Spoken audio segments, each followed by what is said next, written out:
नमस्कार साथियों, गौरव ज्ञान धारा में आप सभी का स्वागत है। राजस्थान अध्ययन यानी कि आरबीएससी कक्षा 10 की जो पुस्तक चल रही है उसके 8वें अध्याय में अपन प्रवेश कर चुके हैं। देखिए भैया, 7 फेरों के सातों वचन पूरे हो चुके हैं और अब अपन चल रहे हैं 8वें अध्याय के अंदर। 8 अध्याय तक का ये सफर आप लोगों को इसका लेवल बता रहा होगा कि अपन ने आरबीएससी की पुस्तकों को भी किस तरीके से पढ़ा है। फॉर्मेलिटी के तौर पे नहीं पढ़ा है, पूरी शिद्दत से पढ़ा है। और मैं चाहता हूं कि ये बैच जब पूरा हो जाए तो मैं गर्व से कह सकूं कि आपको आरबीएससी पुस्तकों के या मूल पुस्तकों के नाम से जो डराया जाए, भय का माहौल बनाया जाए, तो उनमें जो है आप निश्चिंत रहो कि हाँ, हमें सब कुछ करवा रखा है, हमें अब डर की जरूरत नहीं है। कि जो आरबीएससी दे रखा है उसे बहुत अच्छे से हमने समझ लिया है और इसके अलावा भी जो चीजें एग्जाम में पूछी जाती है वो हमारे सर ने करवा दी है। तो जहां जहां पे इन पुस्तकों का जिक्र होगा वहां वहां पे आप ये जिक्र कर सकते हैं कि भैया ये चीजें हमारे सर ने बहुत अच्छी तरीके से करवा रखी है और निःशुल्क बैच है। वहां पे रुपया एक भी नहीं लिया, आप जाके आराम से पढ़ सकते हैं, देख सकते हैं।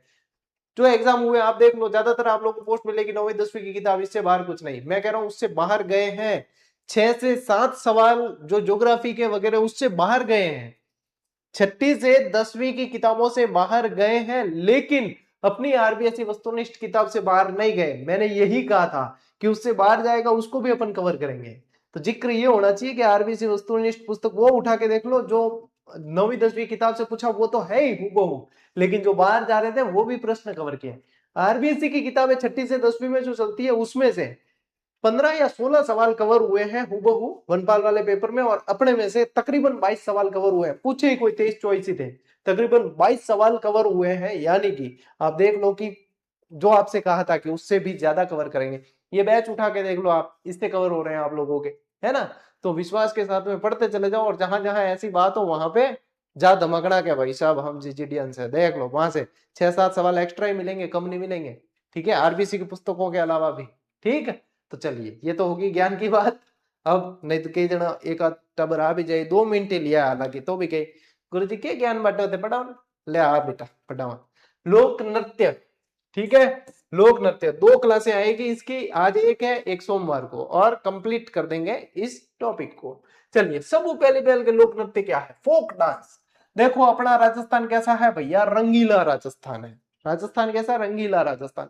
तरह तरह की जो है आप लोगों को विविधताएं देखने को मिलेगी। पश्चिमी राजस्थान में चले जाओ अलग कल्चर, उत्तरी राजस्थान चले जाओ अलग कल्चर, दक्षिणी राजस्थान चले जाओ अलग कल्चर, पूर्वी राजस्थान चले जाओ अलग कल्चर, लेकिन ये कल्चर विविधताओं में एकता को लिए हुए हैं, विविधता में एकता को लिए हुए। राजस्थान विभिन्न कलाओं के साथ साथ कई प्रकार के नृत्यों की रंग स्थली रहा है, इसलिए रंगीला राजस्थान कहते हैं। सरल हृदय ग्रामीणों का आनंद और उत्साह पूर्वक लय के साथ अंगों के संचालन को देशी नृत्य कहते हैं, जिसे लोक नृत्य भी कहा जाता है। अच्छा, इससे पहले अपन ने क्या पढ़ा है, अपन ने पढ़ा है लोकगीत। अब लोकगीत जब बजेंगे तो अपने आप थिरकने की इच्छा होती है और लोक नृत्य उसी के साथ में चले जाते हैं। विशेषता देखिए, शास्त्रीय नृत्य की तरह इसमें ताल लय आदि का सख्ती से पालन नहीं होता है, इतना सख्ती से पालन नहीं।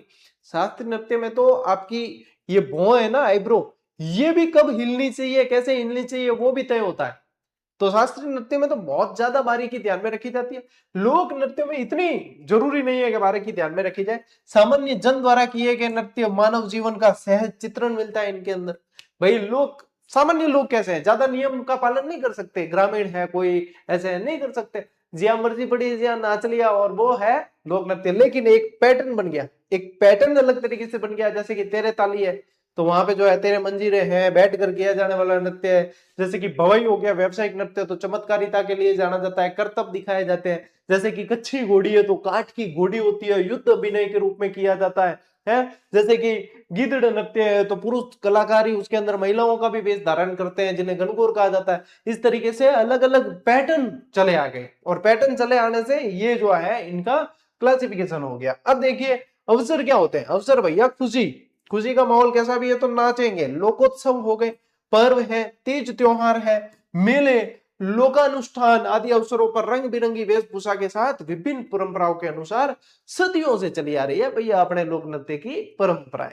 अब इसमें वैसे मुझे तो नहीं लगता कि स्क्रीनशॉट की ज्यादा जरूरत पड़ेगी या रटने लायक कोई चीज है, पर तो भी जो व्यवस्थित नोट्स बना रहे हैं जरूरत पड़े, ले ले बेटा ब्रो, ले ले स्क्रीनशॉट ले लो, मैं मना कौन करूं, लियो, चल आगे। अब प्रभाव देखिए, लोक नृत्यों का प्रदेश की भौगोलिक स्थिति और सामाजिक बंधन इत्यादि का गहरा प्रभाव पड़ता है भाई। ठीक है, कैसे? अब देखिए, मोस्ट इंपॉर्टेंट कर लेना, देवीलाल सामर जी का वर्गीकरण है। उदयपुर के लोक कला मंडल के संस्थापक है और सुप्रसिद्ध कला मर्मज्ञ देवीलाल सामर ने राजस्थान के लोक नृत्यों को उनके प्रचलन वाले क्षेत्रों की भौगोलिक विशिष्टताओं के आधार पर 3 भागों में बांटा है। ये पूछ सकते हैं कि भाई बांटा किसने है और किसके अनुसार कितने हैं, तो देवीलाल सामर जी के अनुसार कितने हैं? 3 प्रकार है। कौन कौन से? पहाड़ी नृत्य बताए इन्होंने, और राजस्थानी नृत्य और पूर्वी मैदानी नृत्य। इस तरीके से 3 भागों के अंदर बांटा है। ठीक है, 3 भागों में बांट दिया। पहाड़ी नृत्य कह दिया, राजस्थानी नृत्य कह दिया और पूर्वी मैदानी नृत्य। ये 3 तरीके बांट दिए किन्होंने? देवीलाल जी सामर ने। और ये चीज आप लोगों के आरबीसी में ऐसे कैसे दे रखी है, मैंने थोड़ी सी व्यवस्थित करके दे दी है भैया। याद बढ़िया तरीके हो रहा है, दिखे बढ़िया, थोड़ा इफेक्ट मानो भी बढ़िया जावे कि हाँ भाई कोई ढंगू मेहनत कर पड़ा रही है। ले स्क्रीनशॉट, मैं साइड में हट जाऊं नहीं तो थे हम जानो के स्क्रीनशॉट लेने रो टाइम हो गया है। ठीक है, चलता रहा हूं बेटा आगे। देखिए, अब एक एक नृत्य को पढ़ते हैं। सबसे पहले गैर नृत्य। अब गैर नृत्य का प्रचलन यदि आप देखोगे तो पश्चिमी राजस्थान में ज्यादा है। पश्चिमी राजस्थान के अंदर ज्यादा है। पूर्वी राजस्थान, दक्षिणी राजस्थान में कम देखने को मिलता है इतना। फिर भी पश्चिमी राजस्थान, जब मेवाड़ में तो देखने को मिलेगा, मेवाड़ और मारवाड़, यहाँ पे भाई साहब गैर बहुत जबरदस्त इंतजार करते हैं। गैर खेलने वाले जो कलाकार होते हैं, ये इस गैर को ऐसे बोला जाता है, गैर नृत्य किया जाए या गैर जो है, हाँ हाँ हाँ ठीक है, तो गैर नृत्य जो है वो गैरिये करते हैं, उनको क्या बोलते हैं? गैरिये बोला जाता है। ठीक है, अब गैर क्या है? अब मान लो एक तो होता है डांडिया, आप देखते हो है, ये अपने जो क्या बोलते हैं गरबा, गरबा नृत्य वो भी पढ़ेंगे अपन। तो गरबा डांडिया होते हैं, वो छोटे छोटे होते हैं, है ना, छोटे छोटे, ढोलीडा ढोलीडा यहाँ करें गीत बाजे, और वो अब इसी के अंदर बड़ी लकड़ी है लठ लेकर, तो वो जो है वो गैर है। और गैर पुरुष किया करते हैं, ये ध्यान रखना, पुरुष प्रधान नृत्य है। ठीक है, और होली के अवसर पे विशेष रूप से ये गैर किया जाता है। अब देखो, ये यहाँ पे दिख रहे हैं आपको गैर, ये इनके हाथ में क्या होते हैं? लकड़ी होती है बड़ी बड़ी, है ना, और इसमें भी लय ताल वगैरह इतनी शानदार होती है। अब गैर भी अलग अलग होती है। मान लो किसी में लकड़ी नहीं है तो कई लोग छाता लेके करने लग जाते हैं। अलग अलग है, मतलब अलग अलग तरीके के गैर किए जाते हैं, बहुत तरीके की गैर है। अब इसकी विशेषताएं देखते हैं। देखो, विस्तृत विवरण क्या है कि मेवाड़ और बाड़मेर क्षेत्र के अंदर ये सुप्रसिद्ध लोक नृत्य है। ये मेवाड़ और बाड़मेर का है, और इसमें ये ध्यान रखना, ये नृत्य होली के अवसर पर पुरुषों द्वारा किया जाता है। ये कैसा है? ये चीज ध्यान रखने लायक है कि ये है भाई साहब आप लोगों के पुरुष प्रधान नृत्य है। कैसा है? पुरुष प्रधान नृत्य है। अब देखो नृत्य की शैली क्या है। पुरुष लकड़ी की छड़िया यानी कि डांडिया कह दिया लेकर गोल घेरे में नृत्य करते हैं। कई जना पारंपरिक वेशभूषा तो देखो जरूरी, धोती वगैरह अंगर की वगैरह पहनते हैं, और आजकल तो मतलब फैशन भी साथ में हो जाती है, तो चश्मे वश्मे पहन के बढ़िया बन ठन के नृत्य किया जाता है। यदि आप गैर नृत्य करते हुए देख लो ना, आपको इच्छा हो कि यार भाई ये चलता ही रहे, इतना आनंद आता है देखने में। हालांकि मैंने गैर नृत्य करना नहीं आवे, लेकिन मेरे कई सारा दोस्त है जो बहुत बढ़िया गैर करिया करे, और पर भाई बड़े मतलब थे बी टाइम वेशभूषा और देखो ना श्रृंगार बहुत शानदार दिखे हुए। ठीक है, उनको बोलते हैं गैरिये। अब नामकरण का आधार क्या? गोल घेरे में ये नृत्य करते हैं, इस कारण इन्हें गैर कह दिया जाता है। गैर से फिर हो गया गैर हो गया। गैर नृत्य करने वाले नर्तकों को क्या कहा जाता है? गैरिये कहा जाता है। ठीक है, क्षेत्रीय अंतर क्या है? मेवाड़ और बाड़मेर में गैर नृत्य की मूल रचना समान है, किंतु इनमें चाल और मंडल यानी कि घेरा, अब मान लीजिए कहीं घेरा जो है छोटा होता है, बड़ा होता है, कहीं एक अंदर घेरा अलग चलता है, बाहर अलग चलता है, इस तरीके से जो है वो अलग अलग जो पैटर्न चलते हैं। बाकी कला एक जैसी है ये। ठीक है, प्रमुख वाद्य यंत्र कौन कौन से होते हैं? ढोल, बांकिया और थाली। ढोल, बांकिया और थाली, इसमें ये ध्यान रखना डीजे विजे नहीं बजता इसके अंदर। इसके अंदर परंपरागत वाद्य यंत्र ही काम आते हैं। ढोल बजेगा, बांकिया बजेगा, थाली बजेगा, लय के साथ में बजेगा, और लय के साथ ही ये नृत्य किया जाता है। अब मैंने जिस तरीके से बताया है वैसे आप लोगों के दिमाग में एक आया होगा, नहीं भी आए तो आजकल YouTube जिंदाबाद, जब तक क्लास देख रहे हो बेटे वो भी देख सको गैर नृत्य, कहीं का भी गैर नृत्य आप लोगों के जो है बढ़िया सामने से आ जाएगी, चीज सामने देखने मिल जाएगी। ले भाई साहब स्क्रीनशॉट ले टाब्रो। बरसात आने वाली है, क्लास फटाफट पूरी करनी पड़ी, यानी कि 30 मिनट की क्लास को 25 मिनट में करनी पड़ेगी आज, क्योंकि बारिश आ गई तो लाइटों का भरोसा नहीं। हालांकि इन्वर्टर है, फिर भी क्या है कि लाइटें जब आजकल क्या करते हैं डिम होती है, पहले डिम होती है तब लोड नहीं ले पाता लाइट, ये इन्वर्टर कंफ्यूज हो जाता है कि लाइट आ रही है कि नहीं आ रही, तो इस चक्कर में क्या है कि क्लास ब्रेक हो सके, है ना। तो फिर अपलोड समस्या हो जाए, मान लो तार वार टूट गए, कहीं बहुत खतरनाक माहौल बना हुआ है बाहर, है ना, तो इसलिए अपन थोड़ी सी जो है इसको फटाफट करेंगे। लो स्क्रीनशॉट, यानी ये समझ लो 30 मिनट वाली क्लास 25 मिनट में करेंगे, पढ़ेंगे पूरी, चिंता मत करो। अब देखो और नृत्य यानी मोस्ट इंपॉर्टेंट है, प्रश्न बड़े बड़े, गिद्दड़ नृत्य। शेखावाटी के यदि प्रसिद्ध नृत्य पूछे तो गिद्दड़ और चंग, ठीक है, कहा के शेखावाटी का, ये शेखावाटी का प्रसिद्ध नृत्य है।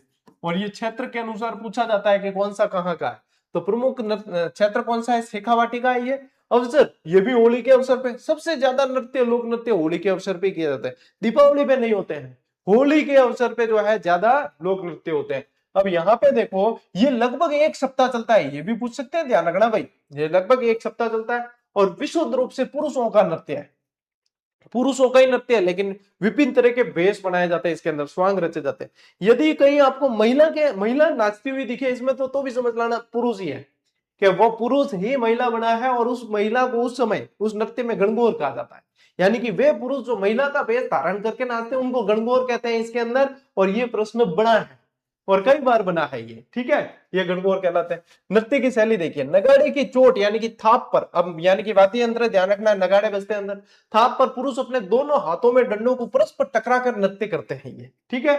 वाद्य यंत्र इसमें कौन से, ढोल, डफ, चंग, और यहाँ पे ये आ गया नगाड़ा, ठीक है, ये ध्यान रखना है। और नृत्य के दौरान होली से संबंधित गीत गाए जाते हैं। अब ये भाई साहब मोस्ट इंपॉर्टेंट है, क्योंकि ध्यान है, प्रश्न बन भी चुके है गणगौर।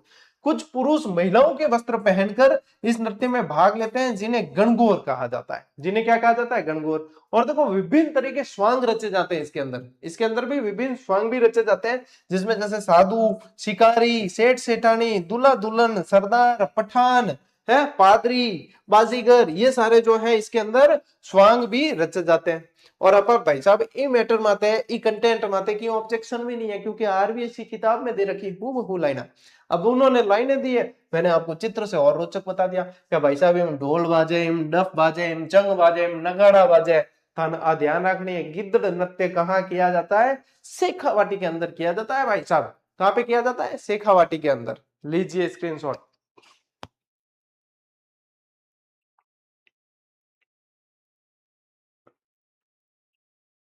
स्क्रीनशॉट ले लो फटाफट, आगे बढ़ते हैं।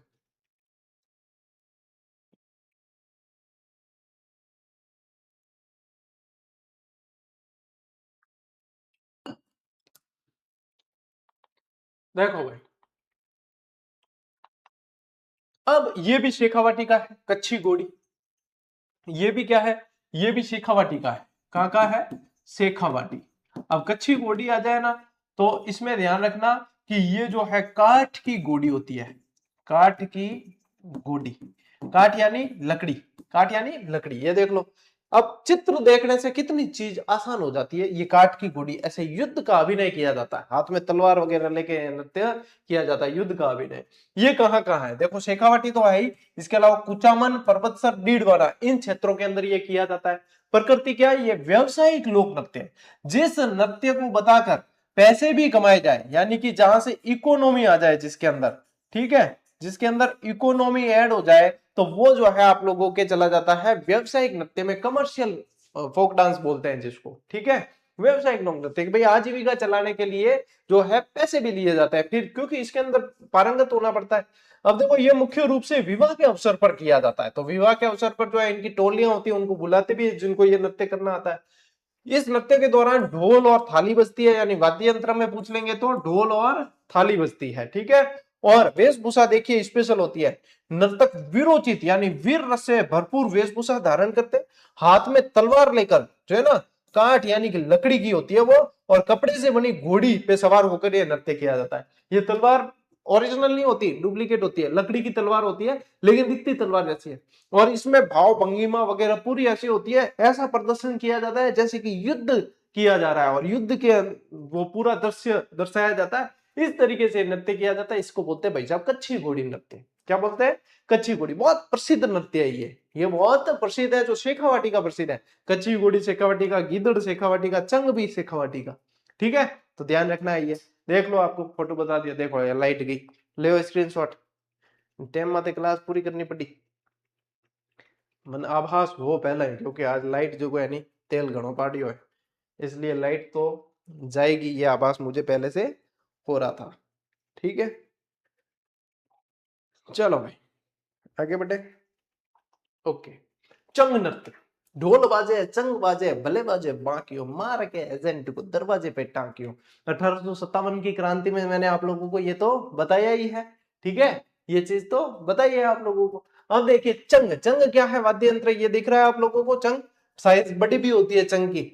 चंग की साइज बड़ी भी होती है, एक तरफ से खुला होता है, एक तरफ से चमड़ा बड़ा होता है। शेखावाटी क्षेत्र का ये प्रसिद्ध लोक नृत्य है। ये भी होली के अवसर पे किया जाता है और पुरुषों द्वारा किया जाता है। ये भी पुरुष प्रधान नृत्य है। ठीक है, इस नृत्य की जारी देखिए, इसमें प्रत्येक पुरुष चंग बजाते हुए वृत्ताकार यानी गोल घेरे के अंदर नृत्य करता है। और इसके बाद सभी पुरुष घेरे के मध्य यानी बीच में एकत्रित होकर धमाल और होली के गीत गाते हैं। पहले तो नृत्य करते हैं, फिर बीच में एकत्रित होकर होली के गीत गाते हैं, धमाल और होली के गीत गाते हैं। तो ये ध्यान रखना है आप लोगों को। ठीक है, तो ये चंग नृत्य हो गया। ठीक है, आगे ढोल नृत्य भी बताऊंगा आपको। मैंने बोला ढोल बाजे, चंग बाजे, भले बाजे, बांकियो, बांकियो भी बताया था, वाद्य यंत्र इस्तेमाल हुआ जगह जगह, है ना। तो बांकियो भी ध्यान रखना। ठीक है, चलो स्क्रीनशॉट लो, आगे बढ़ते हैं। देखो डांडिया। अब डांडिया यानी कि आप सीधे ही फिर चले जाते हैं गरबा। ठीक है, गरबा। अब देखो ये मारवाड़ क्षेत्र का प्रसिद्ध लोक नृत्य है। और यहाँ पे अपन देखें, यदि देश के अंदर देखोगे तो गुजरात के अंदर जो है भाई साहब गरबे का बहुत जबरदस्त माहौल रहता है। ठीक है, गुजराती इसके भाई साहब दीवाना होते हैं। अटवाडा रिजबली तर चलवो से के नहीं, चलवो से वरजणवी तर डबो दोयो नहीं। इस तरीके से गीत बजते हैं गरबे के अंदर। ठीक है, अरे पंचीड़ा तूड़ न जाजे पावागढ़ रे, ये पहले बजता था। और ये गुजराती गीत मतलब इसके अंदर ज्यादा बजते हैं, गुजराती प्रभाव देखने को मिलता है। राजस्थान के अंदर भी आप देखोगे, मारवाड़ के अंदर भी तो गुजराती प्रभाव देखने को मिलेगा। यही ये गीत बढ़िया लगते हैं, ये जब बजते हैं ना कई बार। आजकल तो देखो माहौल थोड़ा सा खराब हो गया है, कहीं जो है प्रेमी युगल आ जाते हैं ना, ये वाली सारी चीजें होती है। तो मैं भी आजकल देखने वगैरह नहीं जाता, पहले जाते थे जब ये गीत अच्छे लगते थे। कौन सा? अटवाडा रिजबली तर चलव से के नहीं, ये वाला है। ठीक है, अब देखो ये ध्यान रखना, ये नृत्य मुख्य रूप से होली के बाद किया जाता है। अब नर्तक देखो 20-25 पुरुषों की एक टोली दोनों हाथों में डांडिया लेकर वृत्ताकार गोल नृत्य करती है। इसमें देखो पुरुष बताए हैं क्योंकि ये मारवाड़ का है। बाकी वो जो होता है ना गरबा, वो डांडिया जो खेलते हैं उसमें पुरुष महिला कोई भी खेल सकते हैं। अब वादक और गवैये मैदान में चौक के बीच में सहनाई और नगाड़े बजाने वाले और गवैये गायक बैठते हैं। और पुरुष लोक ख्याल और होली गीत को लय से गाते हैं। और बडली के बहरू जी का गुणगान किया जाता है, मोस्ट इंपॉर्टेंट कर देना। ठीक है, और देखो वाद्य यंत्र कौन से आ गए? सहनाई, नगाड़ा, ये वाद्य यंत्र आ गए इसके अंदर। ठीक है, अब देखो वेशभूषा। नृत्य के दौरान राजा, बजिया, साधु, शिवाजी, रामचंद्र, कृष्ण, रानी, सिंधिन, सीता, इन सभी के जो है वेशभूषा पहनी जाती है। और मारवाड़ के जो नरेश है उनकी जो है राजाओं की वेशभूषा धारण की जाती है। राजा की वेशभूषा, मारवाड़ के जो राठौड़ शासक रहे हैं उनकी वेशभूषा इसके अंदर धारण की जाती है। तो ये ध्यान रखना है आप लोगों को। डांडिया यदि पूछेंगे क्षेत्र राजस्थान के अंदर तो क्या ध्यान रखोगे? मारवाड़ का। ठीक है, मारवाड़ का। ठीक, ले स्क्रीनशॉट। मजा आयो? मजा तो आएगा ही, आप लोगों के लिए इतना मनोरंजन कर रहे हैं, देखो गीत वीत भी गा के बता रहे हैं। और तो एक मास्टर क्या ही करे पढ़ाने के लिए, है कि नहीं। चले आगे। ओके, देखो अग्नि नृत्य। अब अग्नि सीधो सट पता चला है, अग्नि यानी कि आग। तो क्या ये आग पर किया जाता है? बिल्कुल, ये धधकते अंगारों पे किया जाता है। ये धधकते अंगारों पे किया जाता है। जसनाती संप्रदाय से जुड़ा हुआ है ये जसनाती संप्रदाय के अनुयायी करते हैं इसको। कौन सा? जसनाती संप्रदाय, यानी कि जसनाथ जी के अनुयायी। ठीक है, जसनाथ जी के अनुयायी करते हैं। इसका उद्गम देखो बीकानेर के कतरियासर में हुआ है, क्योंकि जसनाती संप्रदाय की प्रधान पीठ कहाँ है? कतरियासर में। तो यहां से उद्गम हुआ है और जसनाती संप्रदाय का सुप्रसिद्ध नृत्य है। इस नृत्य में केवल पुरुष ही भाग लेते हैं, यह भी केवल पुरुष प्रधान है। जो जसनाती संप्रदाय के अनुयायी जाट सिद्ध कबीले के लोग होते हैं। कौन होते हैं? जाट सिद्ध कबीले के लोग होते हैं, ये ध्यान रखना। और देखो नृत्य की मुख्य विशेषताएं क्या है? धूणा होता है एक, अंगारों के ढेर को ये धूणा कहते हैं। क्या होता है? अंगारों का ढेर होता है। ये देखो, ये दिख रहा है आप लोगों को, ये क्या है? अंगारों का ढेर, ये धूणा है, ये धूणा है। और नर्तक अपने गुरु के सामने नाचते हुए फत्ते पत्ते का उच्चारण करते हैं। अब ये एक्चुअली होता ये है पत्ते, मतलब देखो धधकते अंगारों पे नृत्य करते हुए जाएंगे तो वो जल्दी उच्चारित होता है, तो वो फतेह फतेह सुनाई देता है। एक्चुअल शब्द होता है फतेह फतेह। फतेह यानी विजय। ठीक है, विजय हो, ऐसा फतेह फतेह का उद्घोष करते हुए, फतेह फतेह का उद्घोष करते हुए धूणों यानी अंगारों में प्रवेश करते हैं और कोई भी जलता नहीं है, कोई भी जलता नहीं है, क्योंकि ये जो है एक चमत्कारिक नृत्य है। और देखो कृषि कलात्मक क्रियाएं होती है इसके अंदर, ठीक है। अंगारों के साथ नृत्य करते हुए नर्तक मतीरा फोड़ना और हल जोतना जैसी सुंदर क्रियाएं करते हैं। ये देखो इसीलिए कहा है कृषि कलात्मक क्रियाएं होती है कि मतीरा फोड़ने की परंपरा है और हल जोतने की परंपरा है, ऐसा यहाँ पे ये किया जाता है। देखो दर्शा रहे हैं यहाँ चित्र के अंदर, ये दर्शाया गया है, ठीक है। ये आग के साथ, ये कहते हैं कि आग राग और फाग का अनूठा संगम है। ये अत्यंत दुर्लभ देखने को मिलता है। क्या मतलब है, आग राग और फाग के साथ ये अत्यंत दुर्लभ नृत्य है जो देखने को मिलता है, ठीक है। अग्नि नृत्य कतरिया सर बीकानेर के अंदर, ठीक, ले स्क्रीनशॉट। चला आगे, देखो अब इनके अलावा गुडला नृत्य, अब प्रश्न बनी होगी गुडले में एक बहुत बड़ा कंफ्यूजन है कि गुडला कब किया जाता है। गुडला दो अवसर पे होता है, गणगौर के अवसर पे भी होता है और होली के अवसर पे भी होता है।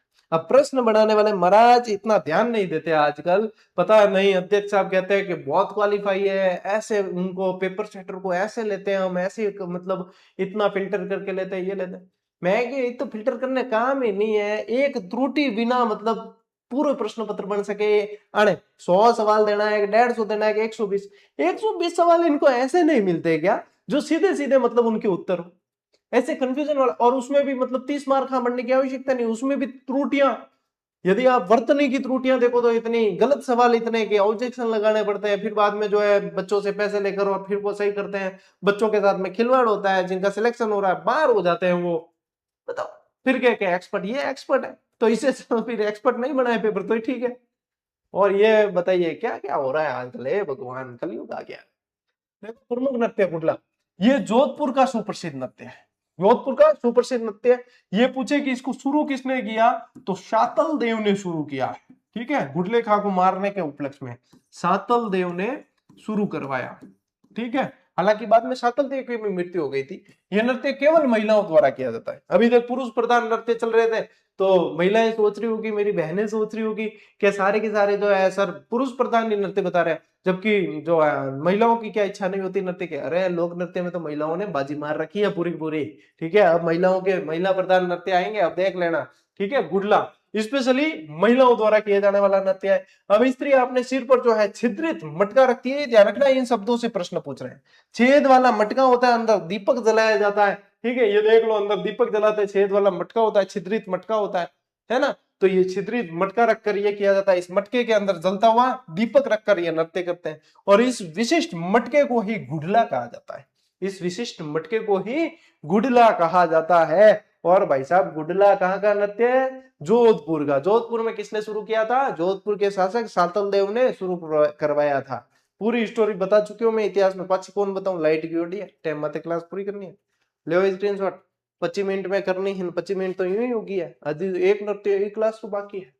ढोल नृत्य, जैसा इसका नाम है वैसा इसका काम है, इसको ढोल नृत्य कहा जाता है। तो मुख्य वाद्य यंत्र इसमें क्या हो गया, ढोल। अब ये पूछेंगे ये कहाँ का प्रसिद्ध है, भाई साहब जालोर का प्रसिद्ध है, रट के रखना पूछा जाएगा, ये कहाँ का प्रसिद्ध है, जालोर का। तो यहाँ पे देखो मैं आप लोगों को एक ट्रिक देता हूँ, ढोल नृत्य के अंदर डी जे जे दो याद रखना है, दो जे इसलिए कि एक तो है जालोर का, ठीक है, और एक जे याद रखना है जय नारायण व्यास, जय नारायण व्यास जी ने इसको प्रसिद्धि दिलाई, मतलब इनके लिए बहुत काम किया है, ठीक है। इन्होंने जो है पहचान दिलाने का काम किया। अब ये कहाँ का प्रसिद्ध नृत्य, जालोर का है। ये मुख्य रूप से विवाह के अवसर पर आयोजित होता है भाई साहब। ढोल नृत्य स्पेशली विवाह के अवसर पर किया जाता है और दमामी जाति द्वारा किया जाने वाला नृत्य है। ये मुख्यतः दमामी और भील जाति के पुरुषों द्वारा किया जाता है, मोस्ट इंपॉर्टेंट है भाई, ठीक है। अब संरक्षक या पहचान दिलाने वाले कौन है, व्यवसायिक नृत्यों को पहचान दिलाने का श्रेय राजस्थान के भूतपूर्व मुख्यमंत्री जय नारायण व्यास को जाता है, ठीक है। लक्कड़ व कक्कड़ राजस्थान के शेर कहा जाता था, शेर है मारवाड़, ठीक है। इनके धुन के धनी कहा जाता था इन्हें, इन्होंने प्रसिद्धि दिलाई है भाई साहब, ठीक है। वाद्य यंत्र और व्यवस्था देखिए इसके अंदर, इसमें एक साथ 4 या 5 ढोल बजाए जाते हैं।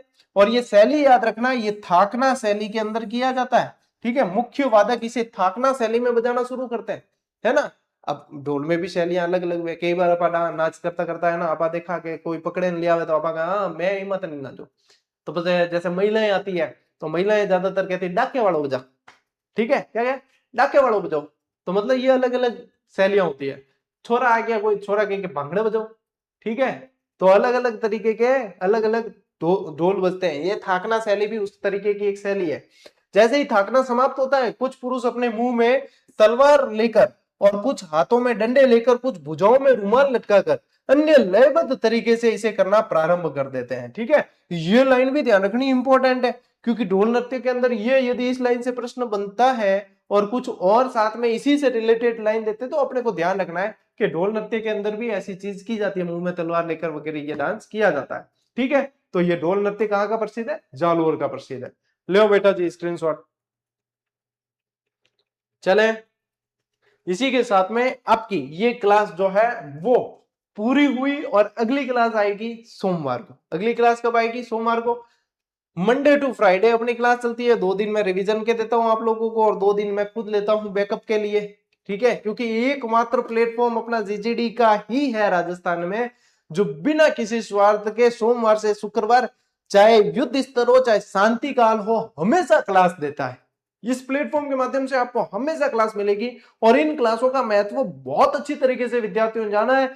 कईयों ने प्रोविजन पूरा कर लिया और पैसा 50-50 60-60 हजार रुपए सैलरी उठा रहे हैं आज, ठीक है। और वही चीज आप भी कर सकते हो, आपको भी उठानी है यही सैलरी। और आने वाले समय में बता रहा हूं 8वां वेतन आयोग लगेगा और 1-1 लाख रुपया सैलरी उठाओगे। और भाई साहब यही का जमाना है। मेरे पास में वही स्टूडेंट जुड़े हैं जो गवर्नमेंट जॉब की तैयारी कर रहे हैं, प्राइवेट सेक्टर में करने वाले नहीं जुड़े, ज्यादातर गवर्नमेंट जॉब की तैयारी कर रहे हैं वो जुड़े हैं। इसलिए मैं गवर्नमेंट जॉब का महत्व बताता हूं।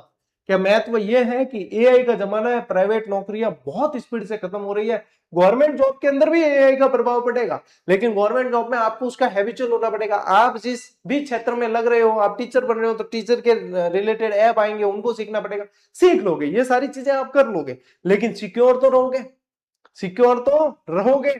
कंपटीशन फाइट करके रख रहे हो, कोई निकालेगा नहीं आप लोगों के ऊपर, नौकरी का खतरा नहीं रहेगा। लेकिन आने वाले समय में भाई साहब बहुत ही खतरनाक काम होने वाला है। एआई बहुत सारी नौकरियां खा चुका है और बहुत सारी खा जाएगा, ये सच है। और आप लोग गवर्नमेंट जॉब में आ गए, मौज हो जाएगी आप लोगों के। 8वां वेतन लगते ही लाख 1.25 लाख तो सैलरी उठाओगे आप, है। महंगाई बढ़ती हो तो उसके एवज में जो है ये वेतन बढ़ता है और ये तो सबके बढ़ेगा, ठीक है। तो ये ध्यान रखना है अपने को। आपको जी जान लगा देना है, एक कर लेना है और नौकरी लग जाना। टेस्ट सीरीज दे रखी है सारी जीजीडी ऐप में, जाओ और टॉपिक वाइज टेस्ट सीरीज साथ साथ में अभ्यास करो, बाद में नहीं कर पाओगे, बार बार कहा है मैंने, ठीक है। तो आज की इस क्लास में साथियों इतना ही। अब मिलते हैं अपन अगली क्लास में, अगले सेशन में। तब तक के लिए राम राम, जय हिंद।